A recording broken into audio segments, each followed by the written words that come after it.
So, kamusta na mga idol? Barangay Ginebra updates po tayo ngayon. Pero bago tayo magpatuloy, pa-like and subscribe naman po. And always naman pong pahit ng notification bell para updated kayo sa ating daily Barangay Ginebra updates.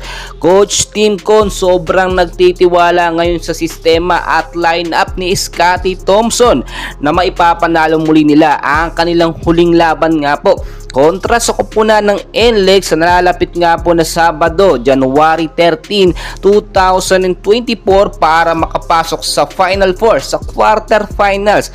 At dahil so far napakaganda na naging lineup talaga at sunod-sunod na ang pagkapanalo ngayon ng Ginebra dahil sa sistema ni Scotty, nanalo nga sila no? Sa Northport nakalamang pa ng 10 points sa score na 93, ang Northport 103 naman ang Barangay Ginebra. Maganda rin po ang pinakita nitong si Tony Bishop na naging player of the game pa nga po at talagang nakita naman natin may pinapatunayan siya ngayon no, na talagang pa quarterfinals ginagalingan na niya. At sabi na rin po ng ilang mga fans no, kung wala nga po itong si Scotty Thompson, for sure hindi makakaangat sa standings po ang Barangay Ginebra natin no. Ito po yung nangyayaring senaryo noong mga nakaraan na talagang nasa top 5 ang Barangay Ginebra pero nakakaangat at nakakapasok sa Final Four. Kung titignan nyo mabuti, binago or nagbago na ang lineup ng Barangay Ginebra. Talagang perfect na perfect ito sa mga available na player ngayon kahit wala po itong si Justin Noypi Brownlee.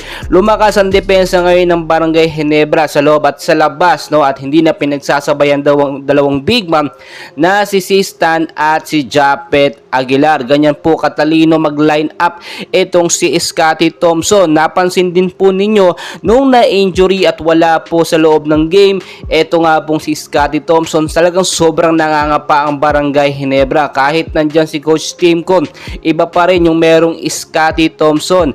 Ang laki talaga ng naitutulong po ni Scotty Thompson kapag nasa loob siya. Ang laki din ng kawalan niya kapag wala po siya sa loob ng game. Nakikita nyo naman no, dahil nga quarterfinals na, playoffs na, double time ngayon ng Barangay Ginebra natin sa kanilang strategy na gagawin.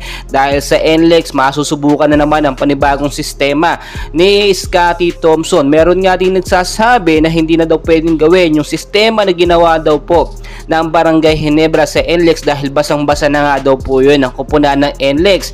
Kung titignan nyo namang mabuti, syempre alam naman yan ni Coach. At dahil nga po yung tiwala ni Coach Tim Con ay nakuha ni Scotty Thompson, nagsisiguraduhin talaga ni Scotty na maipapanalo nila yung huling laban. So suportahan po natin no, hindi po sa Araneta Coliseum mangyayari yung laban. So sa Bicol po, posibleng walang live pero gagawa po tayo ng paraan para makapanood at makagawa ng live para sa inyo, sa mga fans ng Barangay Ginebra. And please guys, don't forget po to like and subscribe para updated kayo sa ating daily barangay and PBA updates. Maraming salamat po.